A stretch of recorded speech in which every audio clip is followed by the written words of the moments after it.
So the next thing to mention is the brake. Here we have, it's actually a wooden brake pad. And what this does, it's connected to an air cylinder. And when that cylinder is opened up, the machine's free to run. Once the cylinder closes, it will actually rub on the main belt pulley and bring everything to a stop. Now, originally you couldn't see this. It was behind that panel, but I cut this area out so I could keep an eye on that brake.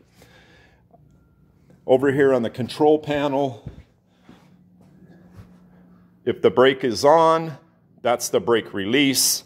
And I have a note here to always check the brake. I like to visually check the brake. And then, so along the lines of the brake, there's a few things that will trigger the brake. One of them is this guy down here. You can hardly see that moving.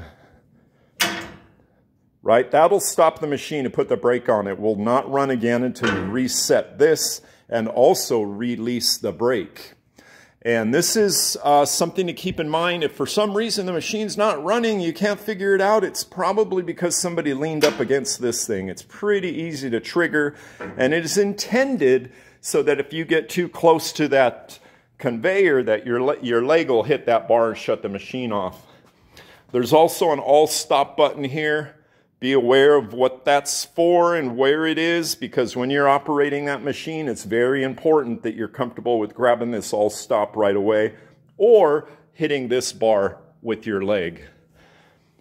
You can also stop it here at the main control panel. And then lastly, there's another emergency stop button over here. And that's if you're in this area and you need to stop it, you can hit this stop button right away.